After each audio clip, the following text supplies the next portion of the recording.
Ready whenever you guys are.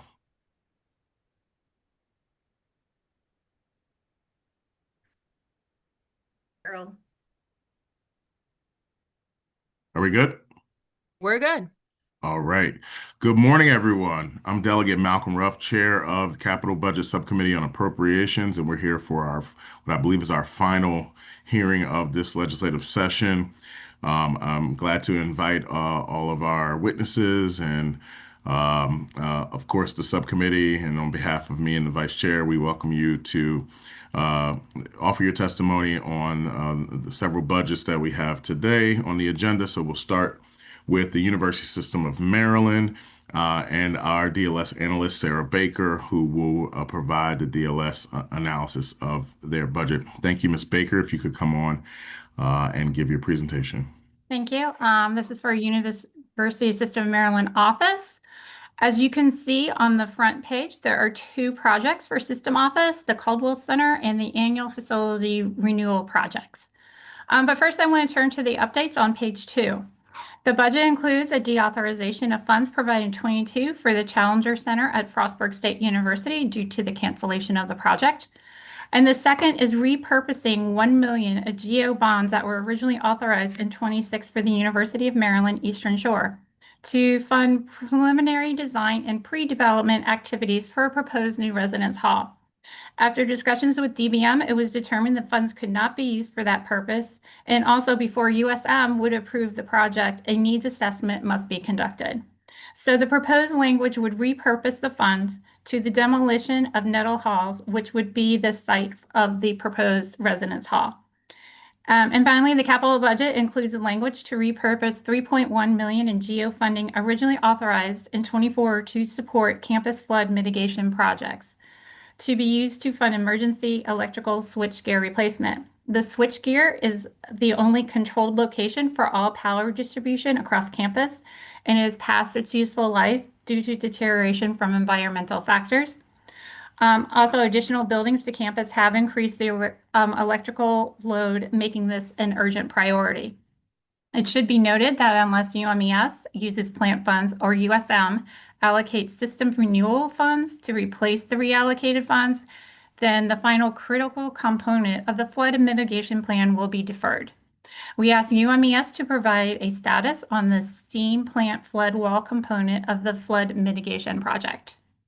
Discussion on the Caldwell Center starts on page 3, which is being done in 2 phases. Phase 1 was completed in December 25, replacing the existing 30-year-old fabric roof that is ended its useful life.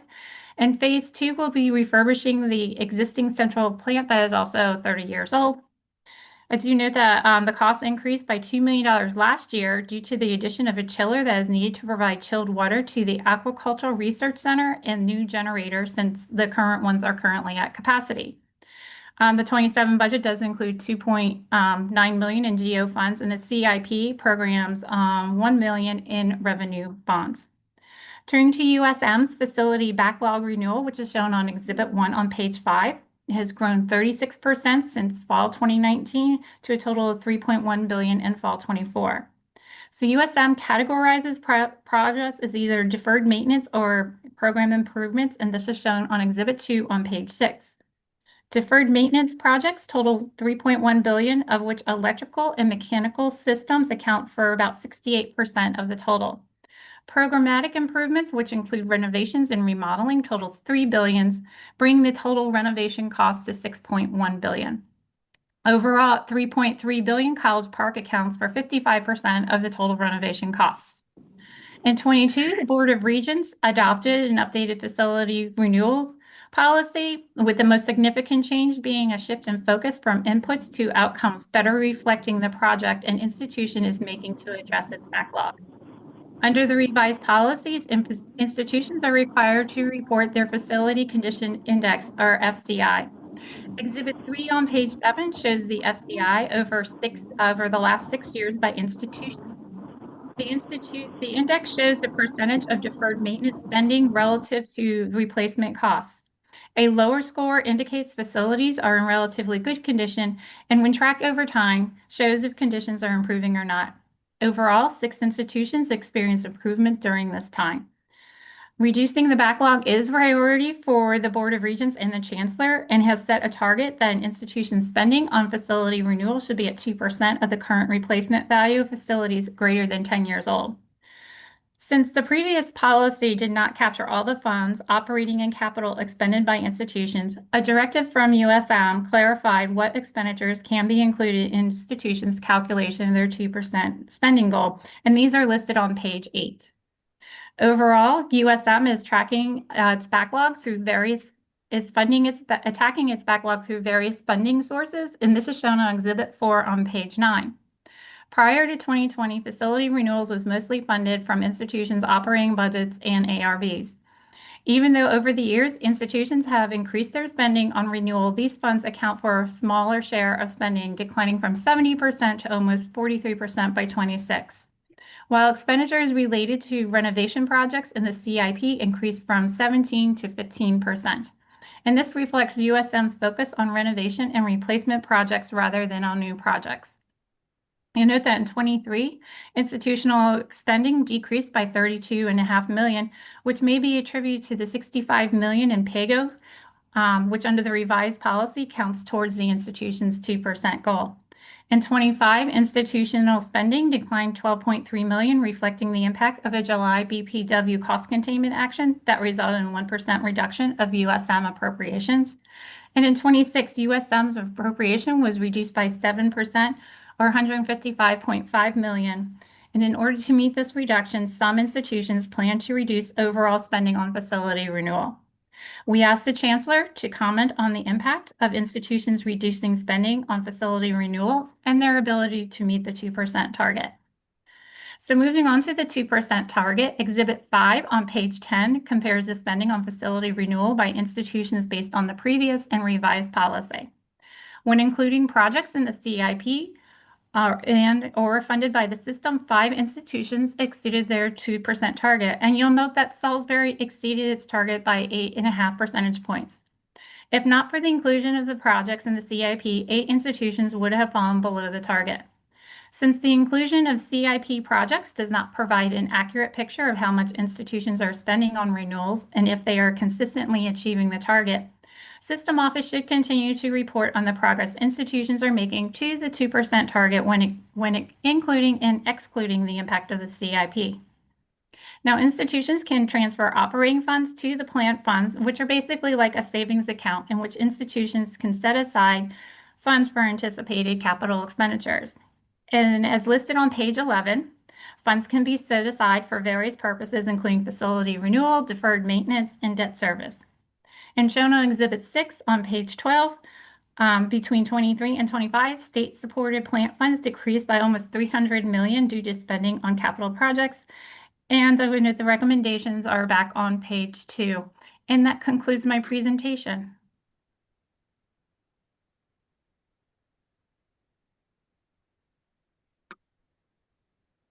Sorry about that. Thank you so much, Ms. Baker. We'll be calling back on you very shortly. But at this time, I would ask for Mr. Jay Perman and your entire panel to be prepared to present your response.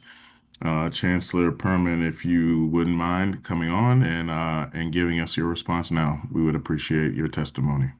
Thank you very much, Mr. Chair. I am here, but I am getting a message that my video has been disabled by the host. So hopefully people are working on that. I'm perfectly prepared let me try it now. Good. Thank you. Thank you for the opportunity to testify in support of the governor's FY27 capital budget recommendations. I thank the entire committee. I also thank Ms. Baker for her analysis. With me today, our Senior Vice Chancellor, Ellen Herbst, Associate Vice Chancellor for Capital Planning, Mark Beck. Also joining me is UMES President Heidi Anderson. Dr. Anderson will respond to Ms. Baker's question regarding the flood mitigation project at UMES. I will keep my testimony brief, speak to the issue raised to me by the legislative analysts. But before I do, I'd like to thank the governor for his support of our capital requests, and of course, thank each of you for the generosity that benefits the system and our physical infrastructure. Public funding for campus construction and renovation isn't merely a matter of maintenance. It's a strategic investment in the work that we do, the education we provide, the economic productivity we return to the state. Let me respond to the DLS request for comment on facilities renewal, specifically the impact of our universities reducing their facilities renewal expenditures and their ability to meet the 2% target. The analysis details well the successes and challenges we face in our renewal program. It's not surprising that where capital contributions to annual maintenance spending increases, the share of spending from our operating budget decreases. That stands to reason, given that funding deferred maintenance with operating dollars is difficult when that operating budget has been reduced over 2 successive years, as ours has been.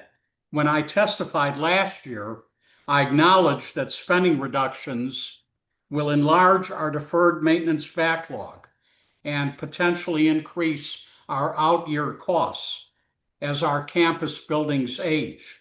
Certainly, this is a concern for me, for our university presidents, who fear that cuts to deferred maintenance will impair their ability to keep critical building systems functioning and the infrastructure intact, and who fear that this might ultimately harm our teaching and learning enterprise and the safety of our campuses and our people. And it's for this very reason that we remain committed to addressing critical maintenance needs. Over the last decade, we've prioritized capital projects that significantly reduce the facilities renewal backlog at our universities. In this year's request, fully 87% of the projects are aimed at this outcome.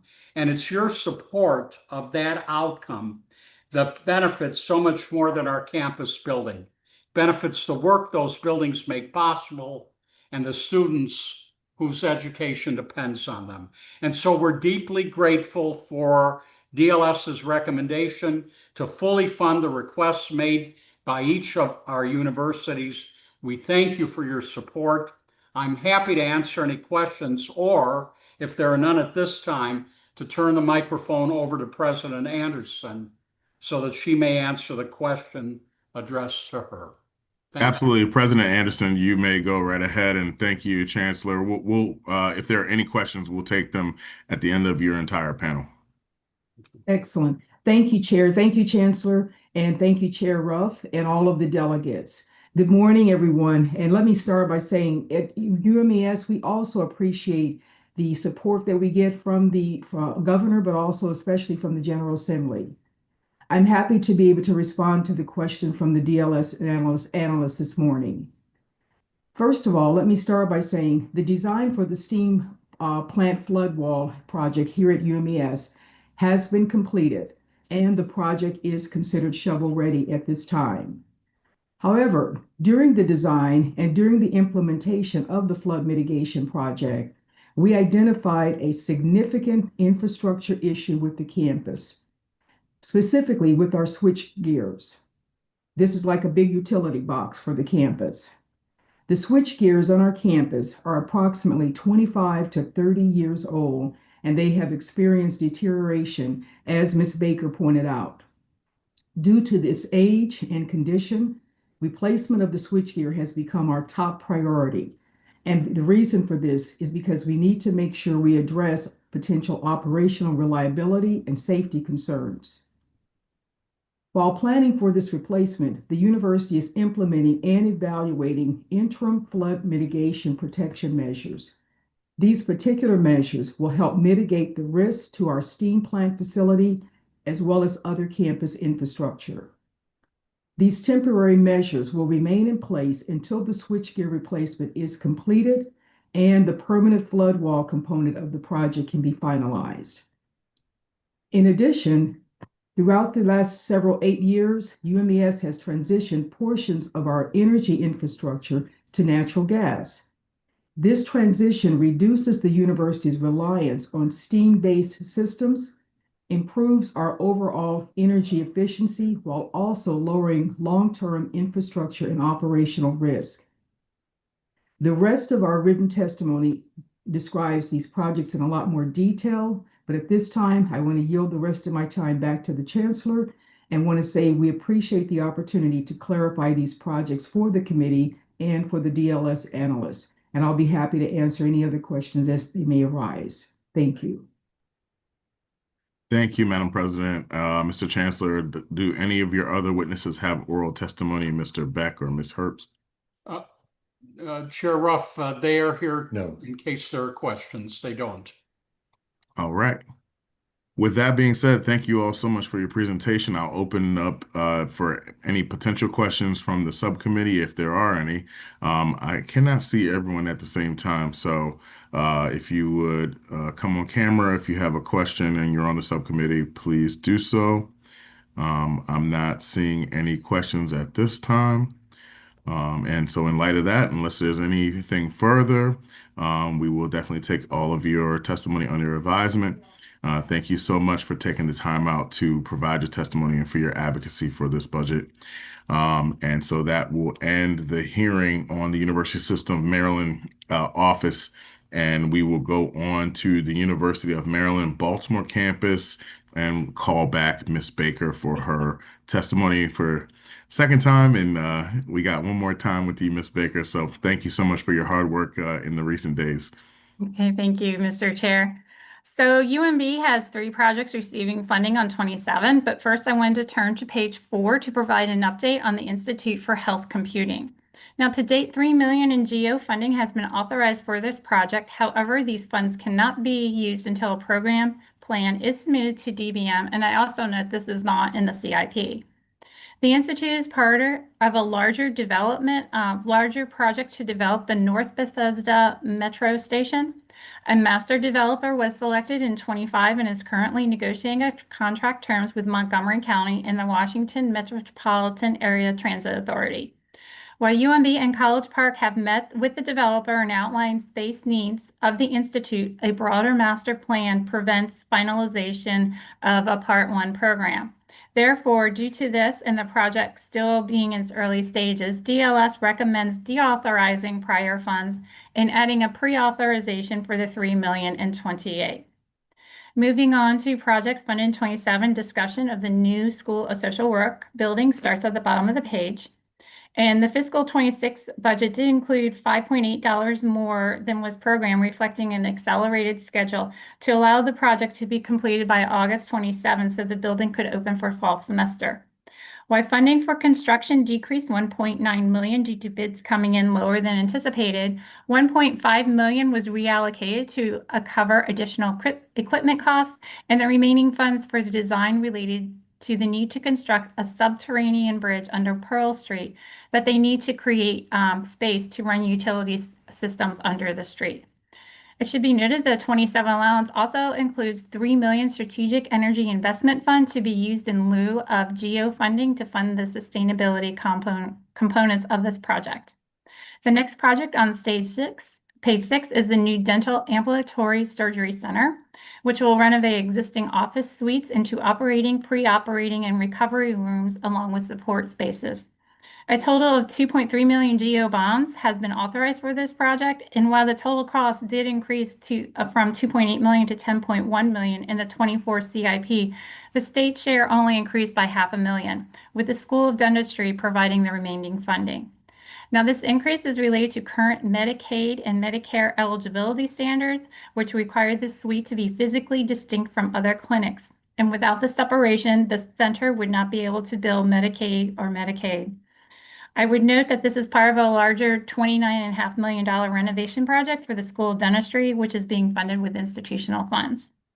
Discussion of the central electrical substation and electrical infrastructure starts on the bottom, page 7.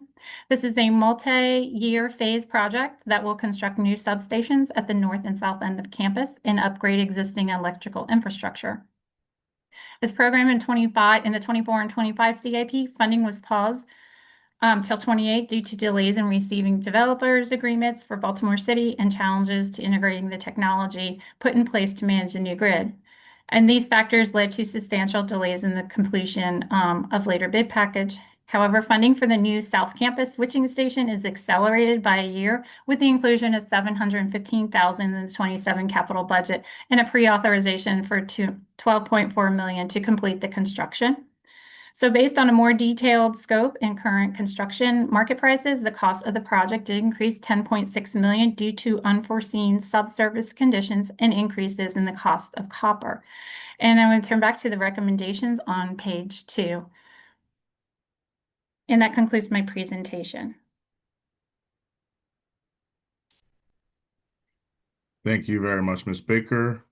Give me one moment. All right. We went a little bit out of order. So I will now call on President Bruce Jarrell and any panel that you might have, Mr. President. You may proceed with your response to the analysis. Thank you very much, Ms. Baker.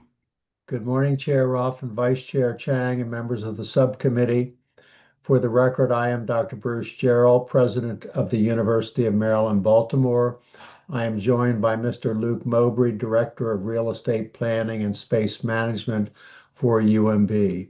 I thank you for your time today, and we also are very grateful to the Governor, DBM, and the Maryland General Assembly for their continued strong support of UMB. I would also like to thank Sarah Baker, our analyst from the Department of Legislative Services, for her, as usual, thoughtful analysis. UMB concurs with the Department of Legislative Services recommendations contained in the analysis for the UMB FY 2027 capital budget, and I respectfully encourage the committee to adopt the DLS recommendations. Thank you for your consideration and your longstanding partnership. We're available if there are any questions. Very succinct, Mr. President. Do you have any other supporting testimony, or are you just awaiting our questions? Awaiting your questions. All right. I'm not sure if we have any. Subcommittee members, the floor is open if there are any questions for UMB.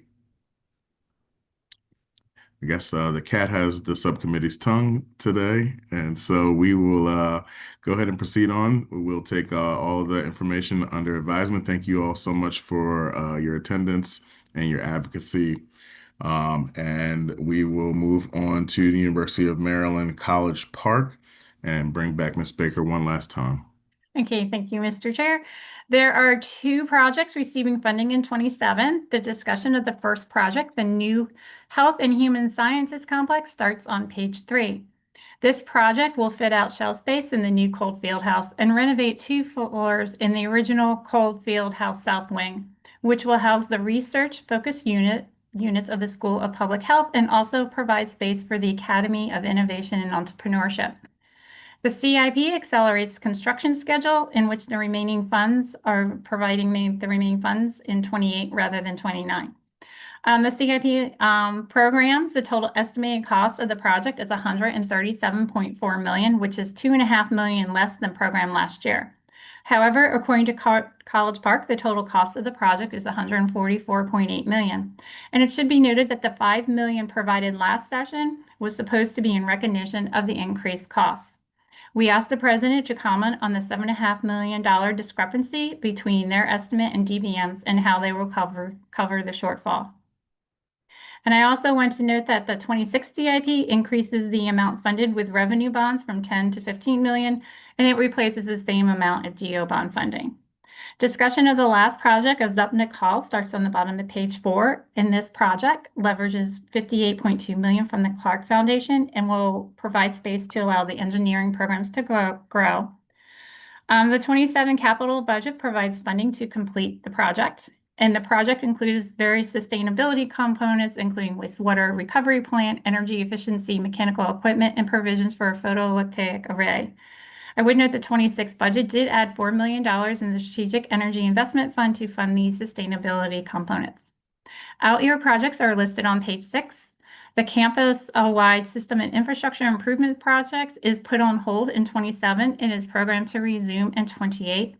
And the CIP changes the funding sources from a combination of GEO and revenue bonds to just revenue bonds. And the other project is the Benjamin Building, which is programmed to receive funding starting in 29. And the project will first construct an addition to house the College of Education. And once they move into this space, then the renovations will begin on the Benjamin Building, which will then house some of the non-research units of the School of Public Health.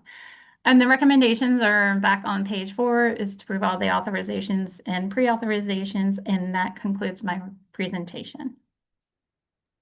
Thank you, Ms. Baker.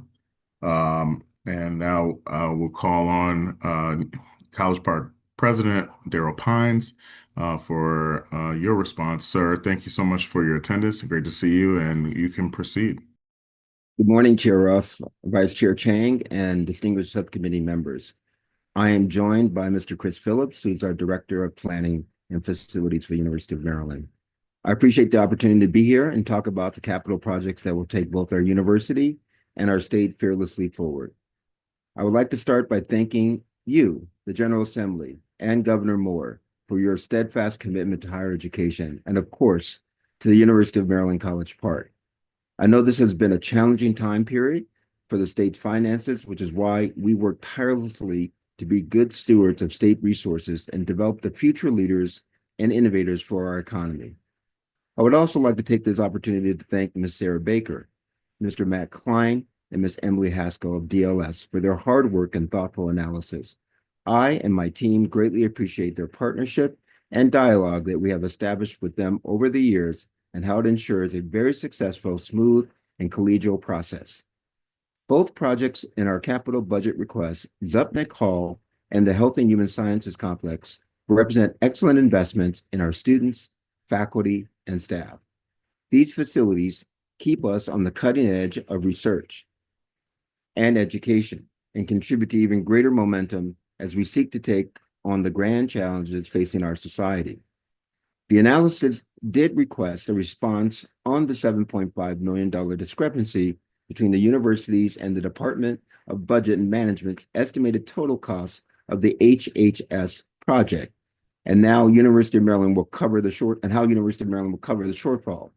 I will turn it over to Mr. Chris Phillips, our Director of Planning and Design and Facilities, to address this item specifically. Good morning. The discrepancy between the University of Maryland's budget estimate, original budget estimate from and the current one by DBM is basically from our request from last June. Our CEW is reflected at 144 total project cost. And during the fall, we received a note from DBM that the escalation of construction projects was going to be cut. That cut resulted in a decrease in that budget down to the 137 as the 137 is indicated. So we're currently in a kind of a tough spot, right? We've already started well on our way in design. We've already started construction. We have some packages awarded, but we've agreed to work with DBM as more numbers come in, and more is known of the project to see if their anticipated reduction of escalation is realized. So we'll continue to work with them as the project progresses. And we're all hoping that that de-escalation, the amount of escalation is reduced, that we're seeing realized from the construction contracts as they come in.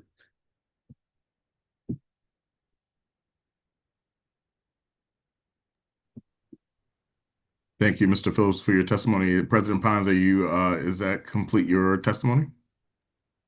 It does, Mr. Chairman, but I just want to give a shout out to Delegate Metzger for having the #1 high school in the state of Maryland, Eastern Tech, and I enjoyed being there. I found, even though it's hard to read and like.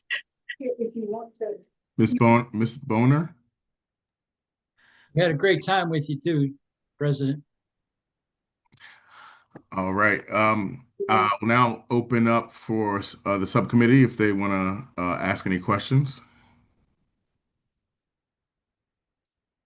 I can't believe we don't have one subcommittee member that's not an alum of College Park.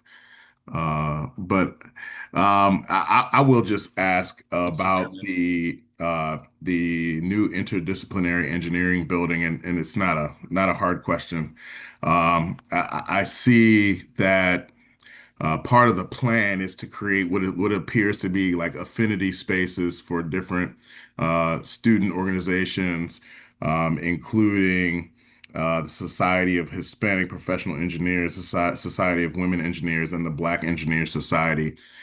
President Pines, could you just talk a little bit about the importance of providing these types of spaces and why that's such a big part of your plans for expansion of your engineering program? Absolutely. We have probably grown those demographic groups probably every year incrementally for the past 20 years.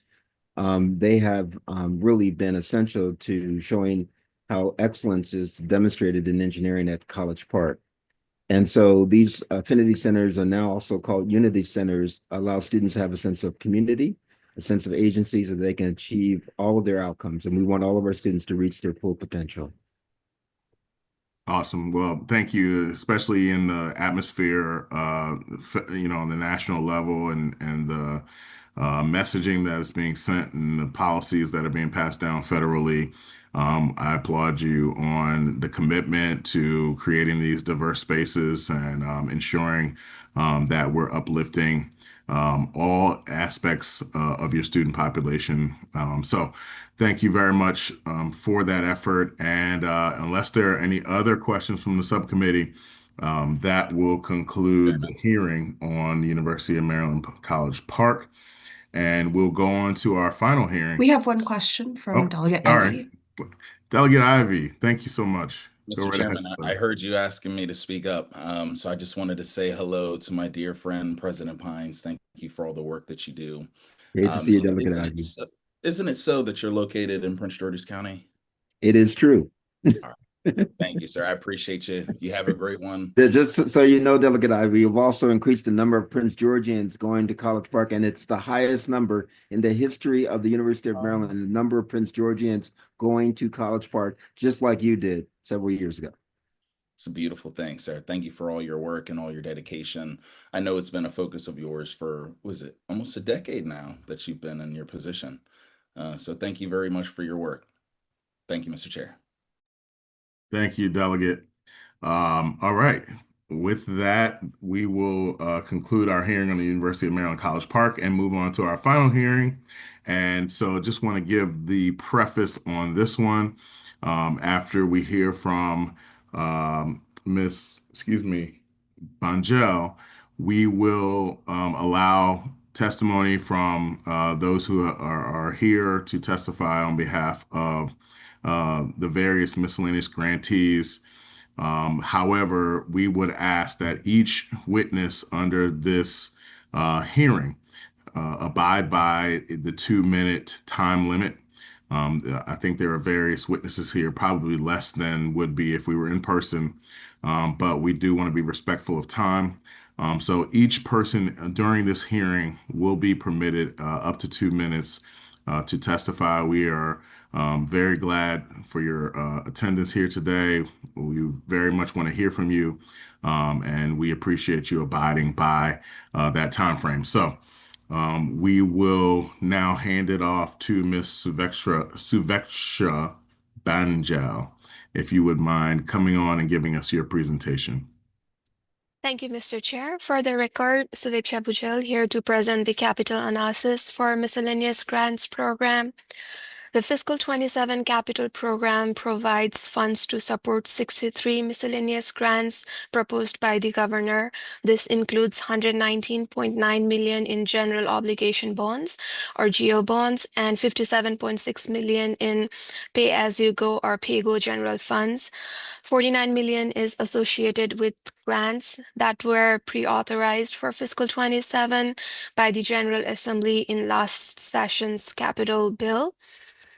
4 projects are listed in the 2026 Capital Improvement Program or CIP as ongoing multi-year commitments. The aggregate future commitment to these projects is programmed at 91.3 million from fiscal 2028 through 2031, of which 58.3 million supports a multi-year commitment towards AstraZeneca facility improvement and expansions, and 19 million is programmed for the Maryland Zoo. Most grants do not require the grantee to provide a matching fund. However, most projects require funds in excess of what the state intends to provide. Moving on to Exhibit 1 on page 2, it provides an illustration of the total amounts of miscellaneous grant funds for each jurisdiction. Prince George's County receives the highest amount of GEO bond, about 42 million, as well as PAYGO funds, about 40 million in fiscal 2027. Exhibit 2 on page 3 shows the types of projects supported by these grants by categories. In fiscal 2027, economic development receives the largest funding, which is about 60 million. Moving on to page 4, Exhibit 3 provides funding history of the total annual amounts of miscellaneous capital grants authorized and the annual percentage of the total GEO bond and PAYGO capital bond budget authorizations that these grants represent. Miscellaneous grants provided has been decreasing starting in fiscal 2024. The percentage of miscellaneous grants has also decreased in recent years. Starting on page 5 is the discussion on multi-year CIP commitment, starting with the historic Annapolis. This manages 12 state-owned historic properties through a master lease agreement with the Department of General Services. Fiscal 27 proposed authorization of 3 million will complete the restoration of James Bryce House. The proposed appropriation is equal to the amount that was planned in 2025 CIP, and among others will complete installation of modern mechanical systems, ADA access, installation of communication and security systems, and floor restoration.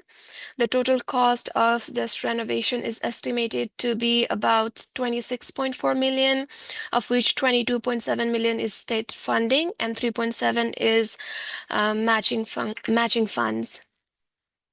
The 2026 CIP programs 1 million annually in fiscal 28 through 2031 to address capital improvements and other historic properties. Starting on page 6 is the Maryland Zoo. Fiscal 27 proposed funding totals 4.75 million, which will support the planning and construction of improvements of the aging infrastructure in the zoo. The 2026 CIP programs additional 4.75 million annually from fiscal 2028 to 2031.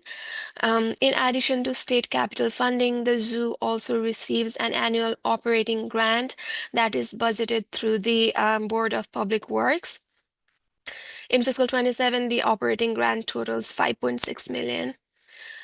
The fiscal 27 authorization will fund 3 habitat improvements totaling 3.8 million and also basic infrastructure improvements, which is about 1 million.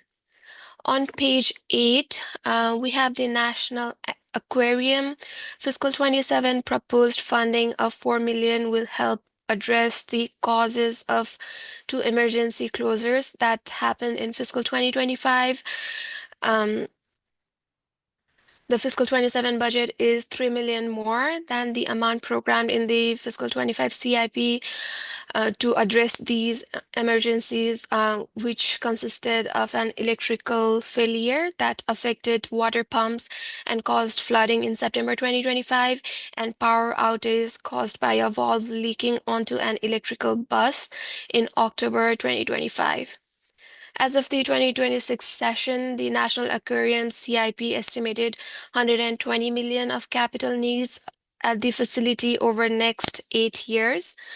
Without continued state support, the aquarium has warned of an unsubstantiable accumulation of critical capital needs that will impact their ability to attract visitors.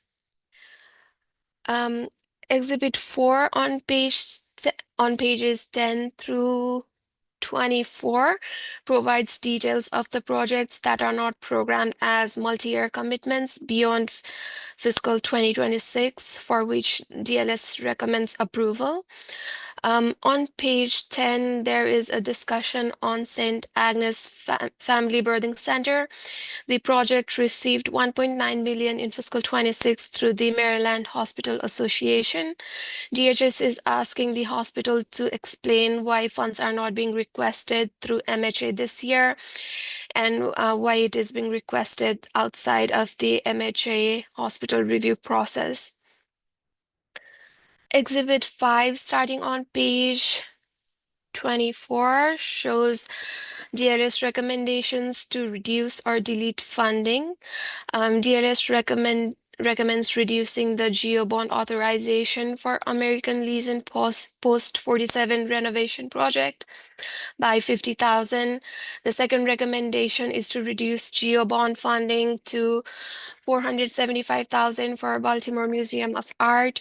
The third recommendation is to delete 1.8 million in GEO bond funds for the Bowie Mill Bike Trail. Fourth recommendation is to reduce the GEO bond authorization for City of Cambridge Multiple Bridge Improvement Project by 2 million. Next recommendation is to delete GEO bond authorization for the City of Frostburg water sustainability improvements. Next recommendation is to reduce funding to 2 million for the Crownsville Hospital Memorial Park.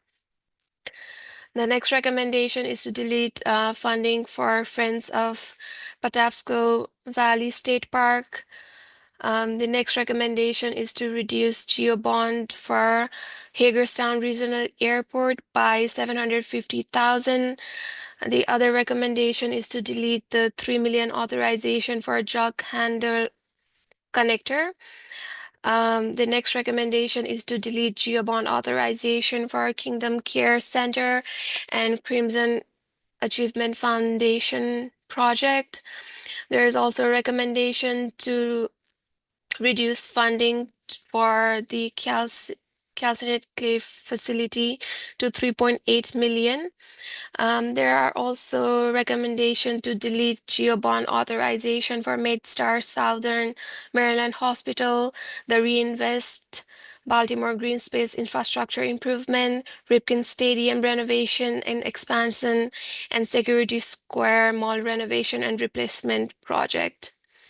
Starting on page 36 is PAYGO miscellaneous grants. The 2026 CIP includes a total of 57.6 million in general funds for miscellaneous grants. There is 14.6 million in general funds annually in fiscal 27 through 2031 for AstraZeneca facilities expansion as part of an 8-year state capital commitment. The CIP also proposes one-time state funding of 10 million in general funds for Madison Square Garden Group. There is also 3 million in general funds for new Monteview Senior Living Facility, which has an estimated total cost of 41.2 million, including an anticipated 3.3 million that will be awarded from the Department of Housing and Community Development. In the capital analysis of DGS, DLS has recommended deleting the miscellaneous grant funding for this project. There is also Capital of Quantum Initiative in this year's CIP. Capital of Quantum Initiative is a strategic partnership between the state, the University of Maryland, College Park campus, and private and federal partners. The fiscal 27 allowance includes $40 million to continue 2 projects that are related to Capital Quantum Initiative. Additional discussion of these projects are included in the capital analysis for DGS Capital. Exhibit 6 on page 39 shows a comparison of the legislative pre-authorization amounts for miscellaneous capital grants for fiscal 27 to the proposed funding amounts included in fiscal 27 capital budget. For these projects, a total of 18 miscellaneous grants were pre-authorized for fiscal 27. However, only 11 of these grants are funded through the fiscal 27 budget. Starting on page 41 is the GEO bond recommended actions, which were discussed through the analysis. And this concludes my presentation. Thank you so much. I've been neglecting to ask the subcommittee if they had any questions of our analysts, so I'll do that here. If there are any, seeing none, we will start on our list of witnesses. There are quite a few, so please, everyone bear with us. We will start with Jennifer Witten of LifeBridge Health. Jen, are you on? I am. Good morning, Mr. Chairman and subcommittee members. It's a pleasure to be with you. For the record, Jennifer Witten here today on behalf of Sinai Hospital in Baltimore City. We want to thank the governor and DBM and the analysts for working with us and for the funding recommendation for the surgical renovation project at Sinai Hospital. Just for a little bit of information, as you all know, as we sort of move through this new healthcare model called a HEAD model, many healthcare systems have put holds on their capital projects. This one in particular for LifeBridge is critical. It has not been updated for 20 years. We are the anchor institution for Park Heights and the surrounding area, and believe this is an important investment, and really appreciate the state's investment in helping us secure funding for this project. It's estimated to cost around $30 million in total, so any amount invested makes a huge difference in our ability to do that. So with that, Mr. Chairman, I'll conclude my testimony and happy to answer any questions. Thank you, Ms. Witten. We're actually going to call on 3 other witnesses on this panel for the subcommittee members, and then we'll take questions of them.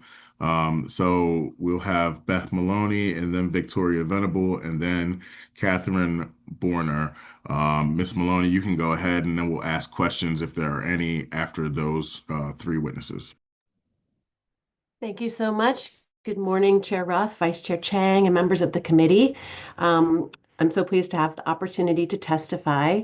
Again, my name is Beth Maloney. I'm the Director of Curatorial Affairs at the Baltimore Museum of Industry, and I'm here to support the governor's proposed $250,000 capital grant for the museum's Key Bridge exhibition project.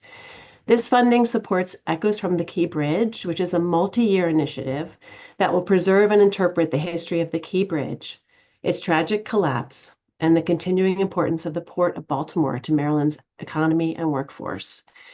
The project includes 2 major components: a long-term exhibition in our Decker Gallery about the bridge and the Port of Baltimore, and a permanent outdoor installation on our waterfront campus, incorporating salvaged Key Bridge steel. The museum serves approximately 80,000 visitors annually, including nearly 30,000 students. And this project will expand access to public history and help Marylanders understand the port's vital role in the state's economy. So on behalf of the Baltimore Museum of Industry and the many Maryland residents we serve, I respectfully ask that the committee maintain the governor's proposed funding for this project. Thank you very much for your time and your support. Thank you so much. We will move on to Ms. Venable. Hello, thank you. Good morning, Chair Ruff and members of the Capital Budget Subcommittee. For the record, my name is Victoria Venable, and I'm here on behalf of Frederick County Executive Fitzwater in support of the proposed budget, which includes grant funding for Frederick County's Montague Senior Housing Project. You have her written testimony, and I'm here today to share a little bit more about the project. The project uses county-owned land to co-locate senior living with community services. The Frederick County's older adult cohort is the fastest growing population, growing at about 3 times the rate of our county's overall population. And according to United Way's ALICE report, 47% of our senior households struggle to afford basic needs, with the cost of living and the cost of housing being the driving factor. The state funding will help the county to include 84 deeply affordable units, directly advancing our shared commitment to expanding access to affordable housing options. Currently, the county is working on a draft request for proposals, which will be issued this summer. And then once the developer is selected, they will apply for the appropriate DHCD funding. While the developer may receive that funding, state budget support for this project is still crucial, because even with state funding from DHCD, we will only be able to reach some of the affordability levels at 60% AMI. We are hoping that with the state funding, as well as leveraging the county-owned land, we'll be able to reach residents at the 50 and 30% AMI level, reaching some of our most in-need seniors in the county. So on behalf of the county executive, I urge you to pass the governor's budget as introduced and maintain the funding for this crucial senior affordability project. Thank you so much for your time. I appreciate it. Thank you so much. And last on this panel is Ms. Borner. Go right ahead. Good afternoon, Chair Ruff, Vice Chair Chang, and members of the subcommittee. I'm Katie Berner, CEO of the Glen Echo Park Partnership for Arts and Culture, the nonprofit that supports Montgomery County in operating historic Glen Echo Park, located in District 16. The site is owned by the National Park Service and is operated under a partnership with the county. The park hosts 300,000 visitors annually, including 45,000 dancers. The state of Maryland has been a partner at Glen Echo Park since the late 1990s, when the park was saved from demolition. I respectfully urge you to support the $1 million in funding, which was included in the governor's capital budget for the rehabilitation of the Spanish Ballroom at Glen Echo Park. This investment is critical to preserving a Maryland cultural treasure. Built in 1933, the ballroom is a National Historic Landmark known for its Spanish colonial revival style and iconic maple dance floor. The dance program hosts over 325 events each year, and this without any heating or cooling. Social dancing supports celebration of culture and tradition, physical and mental health, as well as human connection, and provides a livelihood to musicians. The magic of salsa, swing, folk, bachata, blues, and many other styles are hosted at this remarkable building. The total cost to renovate the ballroom is estimated at $10.6 million. Last year, the state of Maryland committed $1.5 million to this project, and an additional $1 million has been included in the governor's budget for the project this year. Other funding includes $3.25 million from Montgomery County and $3 million from the federal government. Improvements include adding heating and cooling, repairing the historic dance floor, adding greater access, and improving fire safety. The improved facility will employ Maryland residents and draw visitors, generating revenue for businesses and tax revenue. We urge you to support the $1 million allocation and protect this valued treasure for our citizens. Thank you for your time today. Thank you so much, Ms. Berner. Members of the subcommittee, any questions of these 4 witnesses? I'll just ask. I was looking at the park website, and I saw you guys had some dedicated events for Black History Month, and wanted to know if you could talk about any of those that were particularly in the ballroom. Well, I know that we had several dances in the ballroom, as well as we showed in part of the ballroom the film about the civil rights history at the park. So the renovations to the ballroom are going to make it more flexible for big gatherings like that, including not only dance, but lectures and things like showing this film to, it was a very eager audience who wanted to be in the portion that's heated because it was very cold. So We had a lot of great events throughout the park, including featuring visual artists or African American dance styles, as well as this history film. Thank you so much. Yep. Any other questions from the subcommittee? Seeing none, we will move on to the next panel, and this will include 5 witnesses, starting with Asma Naim with the Baltimore Museum of Art, Mayor Lawan Cephas Bey, along with City President Spuddy Cephas, Robert Johnson, and Bill Castelli. So, Ms. Naim, you may proceed with your testimony. Thank you, Chairman Ruff, and thank you, Vice Chair Chang, and to all the distinguished members of the subcommittee for the opportunity to testify and for your time today. For the record, I'm Asma Naim, the Dorothy Wagner Wallace Director of the Baltimore Museum of Art. I want to thank the governor and the entire General Assembly and the Department of Legal Services for their analysis and their support. I will be brief, as you have already read my written testimony. In short, state funding is a critical portion of this project for our 111-year-old institution. Your support of the full appropriation of $750,000 is greatly appreciated. I should note that we have been excellent stewards of previous state funding, as our museum has been named most recently one of the 20 best museums in the entire country. I respectfully request for you to preserve the governor's capital budget allowance for the Baltimore Museum of Art. Thank you again for your time. Thank you so much. Mayor Cephas Bey. Yes, thank you so much. Good afternoon, Chair Ruff and Vice Chair and members of the committee. My name is LaJan, Mayor of the City of Cambridge. I want to first thank Governor Moore for putting action behind his words and leaving no one behind, and for including $3 million in the budget for these 3 bridge improvements.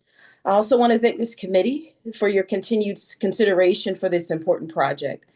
I'm here to ask that you maintain the $3 million included in the governor's budget for the bridge improvements serving the Hyatt Regency Chesapeake Bay development.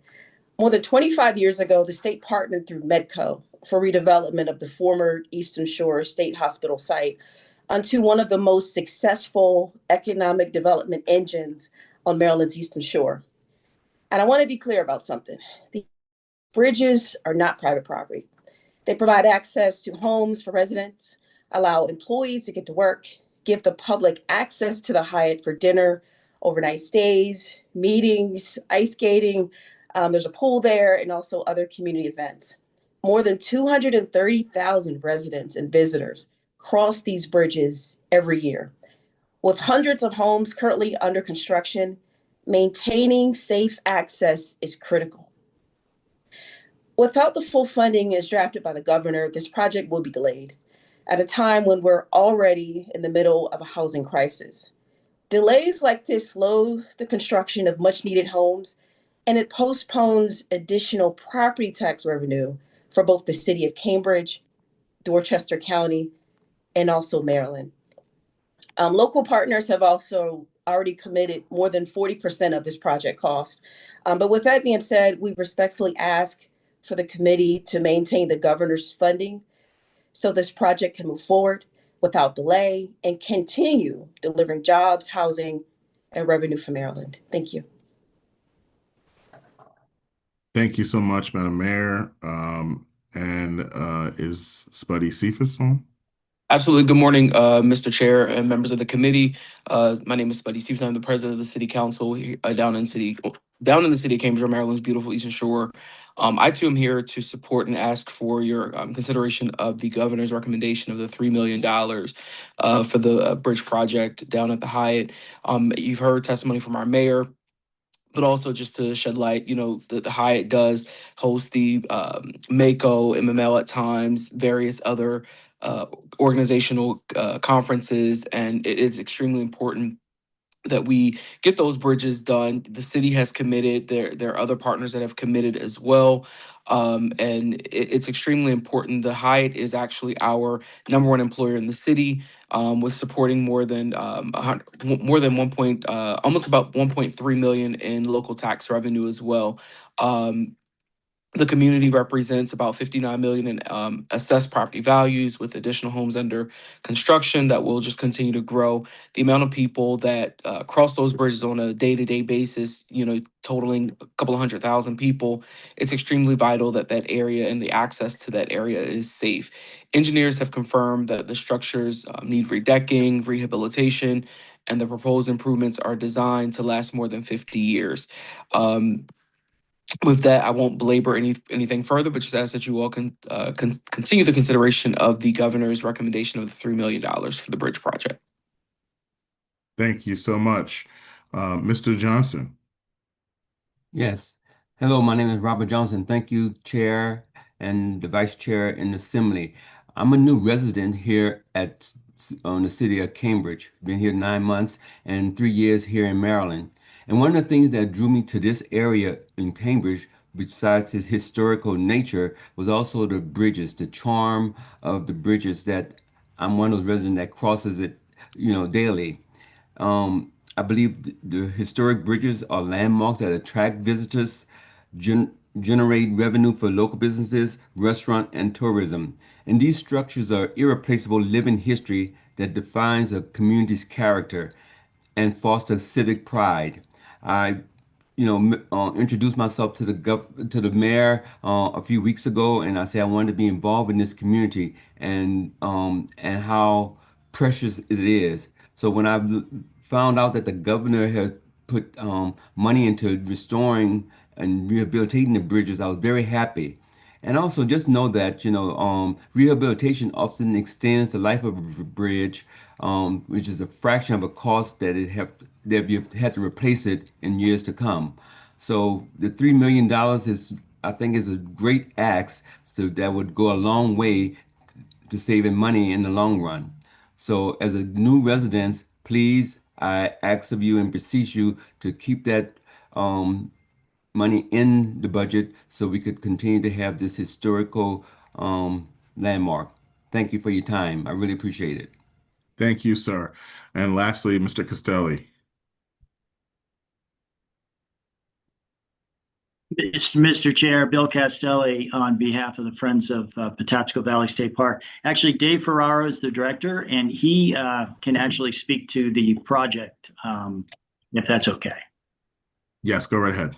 Okay. Good morning, Dave Ferraro, Executive Director of the Friends of Patapsco Valley State Park.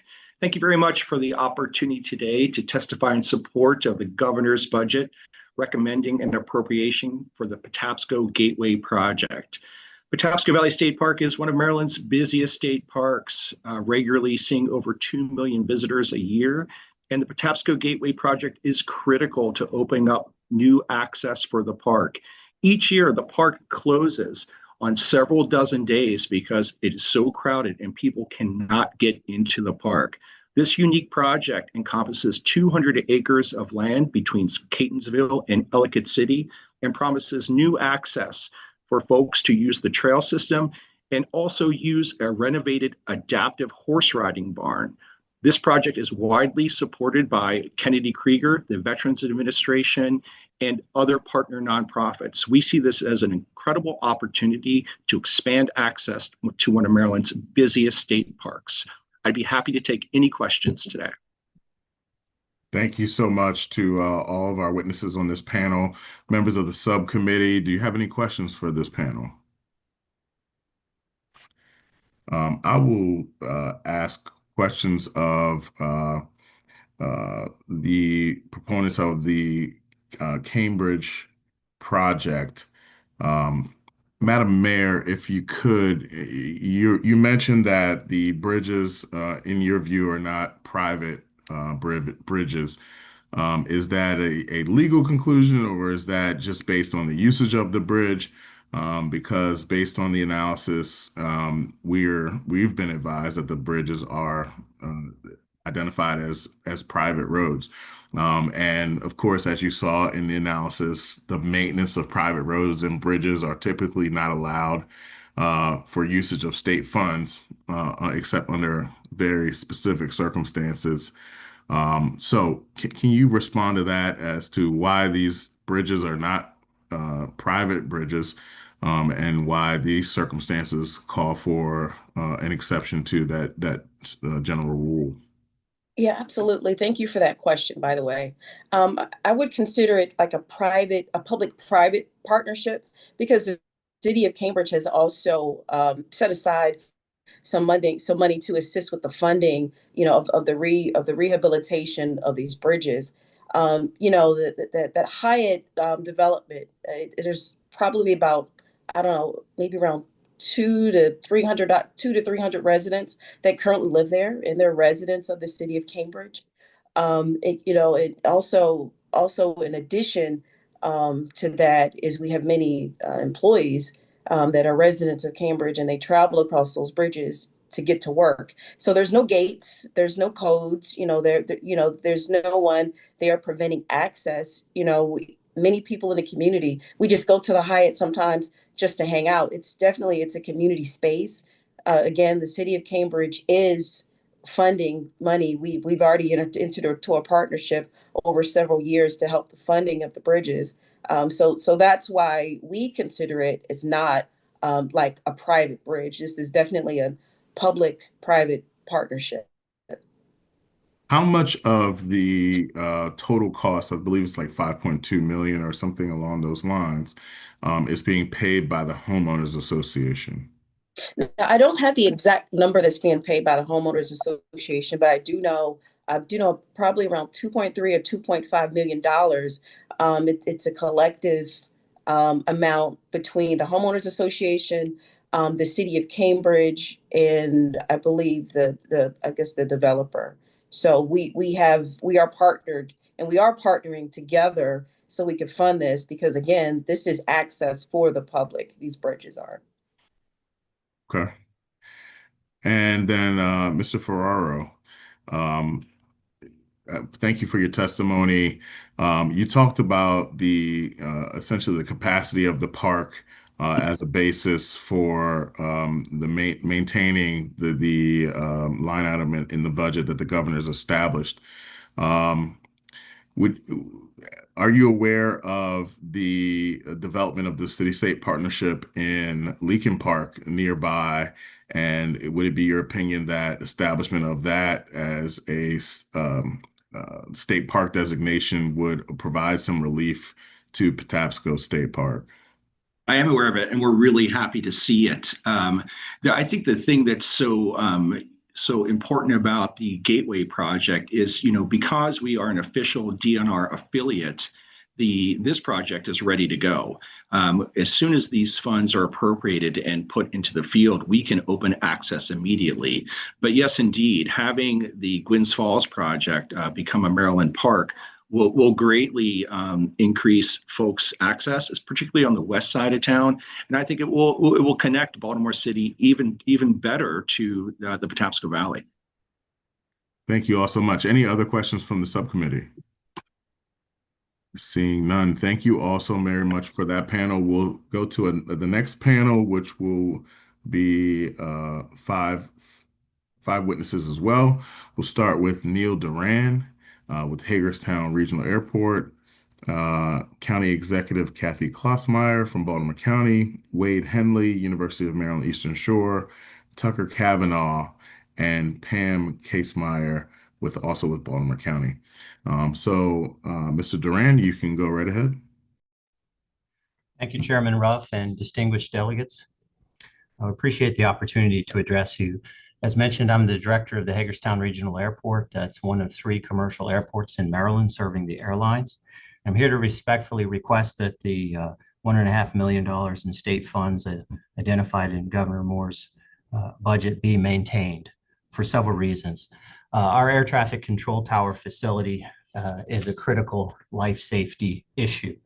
We have a need to address this and have for many years. It's grossly undersized in height. The controllers, to do their job safely, need to have a visual line of sight, and they need to be at about 120 feet above the ground, and they're down at 30 feet.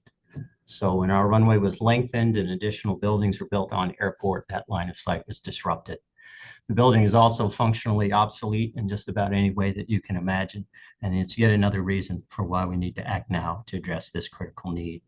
We turned to the state for financial assistance, and we've made forward progress. We've updated a siting study, and we've advanced our design to the 30% level. We would like to continue to the 100% level and undertake those necessary pre-construction steps. We are a top 3 airport in Maryland by economic impact and responsible for nearly 2,000 direct and indirect jobs and many important tenants here, such as Sierra Nevada Corporation and Pittsburgh Institute of Aeronautics, Maryland's Part 147 certified school training mechanics.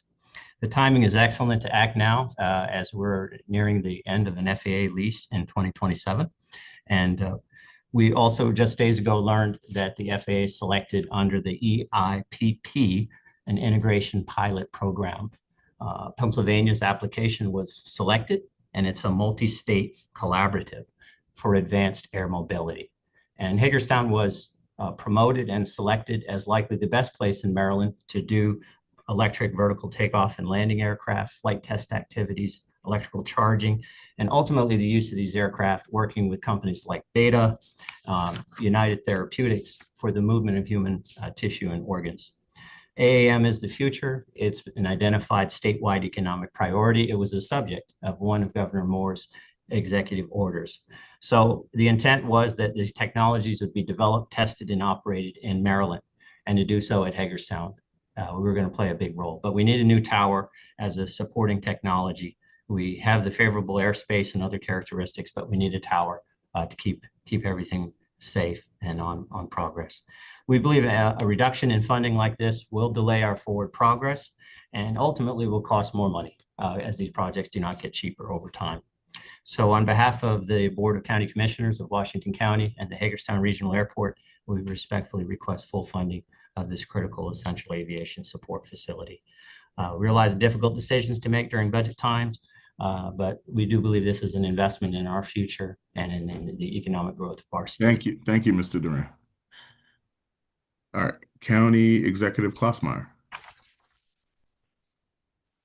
Mr. Chairman, this is Tucker Kavanaugh with Baltimore County. I'm happy to start on behalf of the county.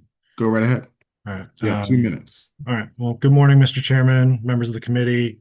My name is Tucker Kavanaugh. I'm the Acting Deputy County Administrative Officer for Economic Development and Infrastructure in Baltimore County. I'm here today to testify in support of the capital funding for the Security Square Mall project. So Reimagine Security Square is a generational project that could be transformative for Western Baltimore County and the region as a whole. When successful, a redeveloped Security Square will be a regional mixed-use hub that is aligned with extensive community input and will be a catalyst for revitalization throughout the greater area. Given the decades of gradual decline and diminished vibrancy at Security, its heightened connectivity between major thoroughfares and its placement between large employment hubs, Baltimore County launched the Reimagine Security Square initiative in 2022. Goal of this effort is to foster broad mixed-use redevelopment of Security Square in a manner consistent with community input through a private partner. In 2022, the county executive and House Speaker jointly announced capital investments from the state and the county to revitalize the mall. In total, $30 million has been allocated to this project between state and county sources. Following 3 major property acquisitions by the county at Security, we have about $6.5 million remaining from that initial investment. In the fall of 2022, Baltimore County hosted a design charrette, which was a collaborative process to engage Woodlawn area residents and community leaders to reimagine the Security Square Mall area with over 1,000 attendees to community events and nearly 5,000 visitors to the website and nearly 1,000 responses to a survey designed to assess community goals for redevelopment. Final report was issued on May 31st, 2023. So a critical component of our strategy has been acquisition of property and assemblage of parcels at the mall in a manner that would attract market interest. Mr. Kavanaugh, can you start to wrap up? Yes, absolutely. So, I was going through the process, but at this point, we're reviewing responses to an RFP. We plan to select a winning bidder by the fall of 2026. So that $2.5 million in state capital funding that we're asking to maintain would allow us to better align the site for redevelopment consistent with that community's vision through necessary assistance or incentives. So, Thank you, Mr. Kavanaugh. yep, you're welcome. And Ms. Casemeyer, would you like to offer oral testimony? Yes, thank you very much. And the county executive is sorry that she wasn't able to be here as well too, because I think as Mr. Kavanaugh said, and I'm Pam Casemeyer. Thanks for the opportunity to talk, and I'm the Director of Government Affairs for Baltimore County. This has been Baltimore County's top capital priority for several years, and in fact, in 2022, or in 2023, the state gave 10 million and the county matched it. In 2024, the state gave 5 million and the county matched it. There's 6.5 million left. We're very appointed that there's been a recommendation to remove the 2.5 million from this capital budget, and we're here strongly requesting that you maintain that funding in the capital budget, because this project is almost to the end, and it is definitely a project that is entirely reimagining and revigorating part of the county and actually affects the whole metropolitan area in a positive way with this final phase of funding. And I think as Mr. Kavanaugh talked a little bit about the details of the project, this is really an important project, and that the Security Square Mall renovation and replacement has been a priority that we don't want to see slowed down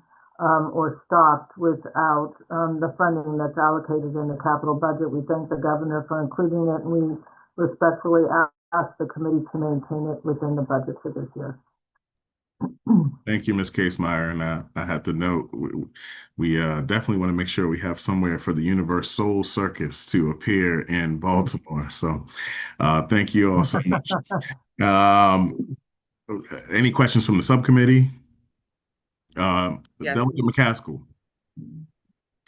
Thank you, Mr. Chair. And thank you both for being here. Tucker, it is absolutely a pleasure to see you. I miss our monthly meetings on development of the Woodlawn Village.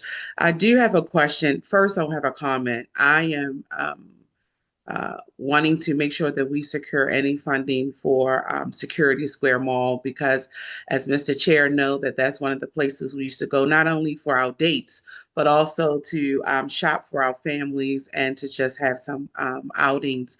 And so we're looking forward to bring back that revitalization back to our community. But I want to, and you may want to follow back up with me, either of you can answer, in our capital budget for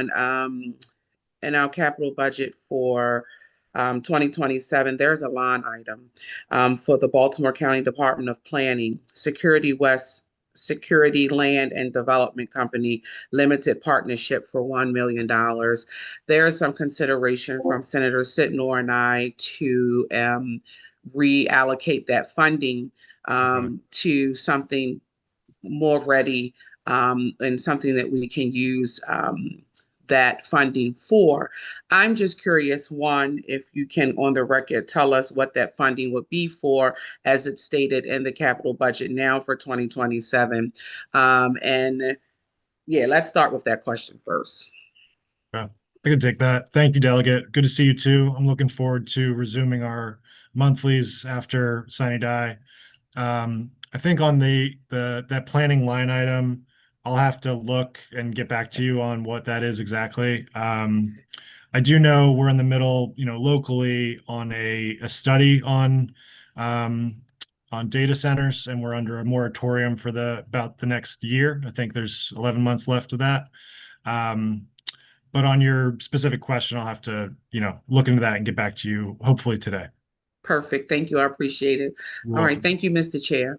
Thank you, Delegate McCaskill. Any other questions from the subcommittee? Mr. Duran, I just had a question about the airport Considering the importance that you've indicated of this project, can you explain to us why Washington County has not made a commitment to put forth funding for this project that would even reach maybe a 10 or 20% level, and why the state should be funding this project at pretty much almost 100%? That's an excellent question. The county has committed to providing the operations and maintenance expense moving forward. If the tower is built with one-time funds from the state, we'll take care of that. And so that means $100,000 to $150,000 a year we will take care of for the rest of the time. This is the contract tower program, and we just cannot get the Federal Aviation Administration to replace this tower. And we've been trying for over 25 years. But air traffic control, while vital, there's no revenue associated with it. There's no user fee. There's no way of tolling users. And so as a result, we feel that the economics only work by means of a grant. Not being able to attain that from the federal government, that is why we turned to the state. All right, thank you. Any other questions from the subcommittee? Seeing none, thank you all to this panel. We'll move on to the next panel, which will include 5 folks. Madeline Martinez, Catholic Charities, Todd Logston, Mayor of Frostburg, Jessica Fitzwater, County Executive, Frederick County, Karen Brown of Historic Annapolis, and Kirby Fowler of the Maryland Zoo. So, Ms. Martinez, you may proceed. Thank you. Good morning, Mr. Chairman and members of the Capital Budget Subcommittee. My name is Madeline Martinez, and I serve as the Assistant Director of Advocacy for Catholic Charities of Baltimore. For over a century, Catholic Charities has served Marylanders in need. We are here to ask for your support to maintain the funds that the governor included in the capital budget for the Fugit Intergenerational Center and to approve the additional $1 million that we need to bring this project to the finish line. Last year, the Maryland General Assembly pre-authorized $2 million in the capital budget for this project in Baltimore City. And as Maryland's largest private provider of human services and one of Baltimore's leading Head Start operators, we are uniquely positioned to lead this $36.6 million initiative, which will serve generations of families from cradle to golden years, including over 100 children ages 0 to 4 every year through our 9 Head Start classrooms and 400 youth every year through our sports and leadership programs. We are very grateful that the governor included the $1 million for this center in his proposed budget, and we are grateful to DLS for their funding recommendation. We understand that this is a difficult year and hard decisions are ahead. However, the center is scheduled to open in just 2 months, and the rising costs have left us short of the funds we need to complete the youth recreation areas of the building. The center is more than a building and is ready to serve. All of our early Head Start classrooms are filled, and we have a wait list ready to be open. For these reasons, we respectfully ask for your support of the full $2 million capital budget appropriation for the Catholic Charities Fugit Intergenerational Center. Thank you for allowing us to testify today. Thank you, Ms. Martinez. Mr. Mayor Logston, please. Thank you, Mr. Chairman.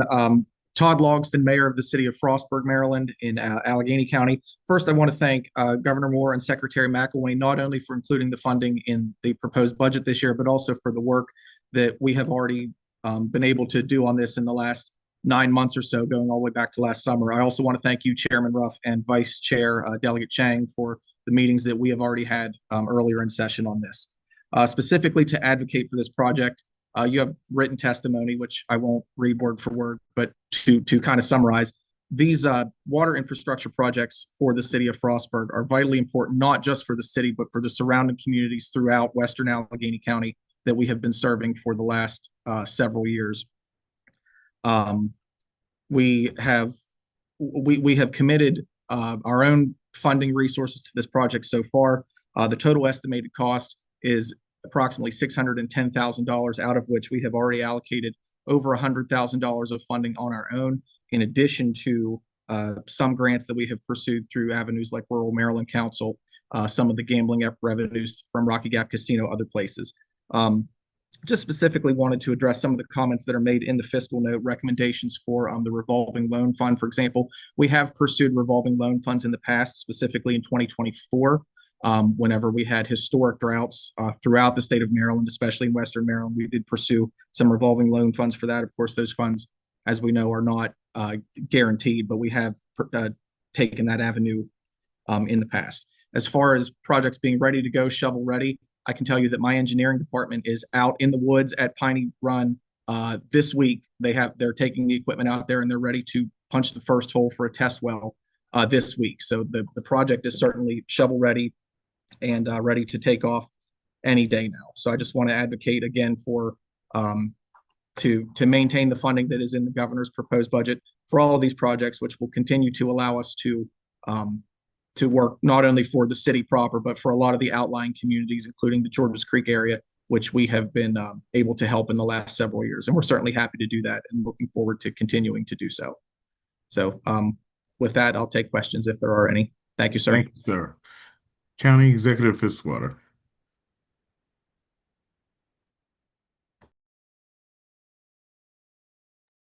Is anyone from the county executive's office online? Chair, I believe the rest are written testimony. So whoops. we All right, are thank you. all set. I did overlook that. So it looks like that was our last oral witness. Are there any questions from the subcommittee?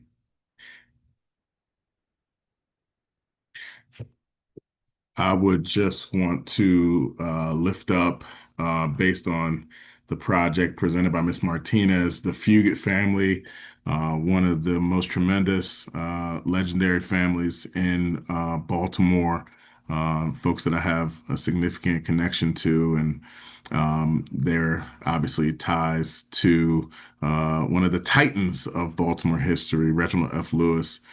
So thank you all at Catholic Charities for uplifting that project in West Baltimore, and we appreciate your testimony and advocacy on behalf of the mission of the center. So with that being said, if there are no other questions from the subcommittee, I believe that would conclude our hearing on the miscellaneous grants program.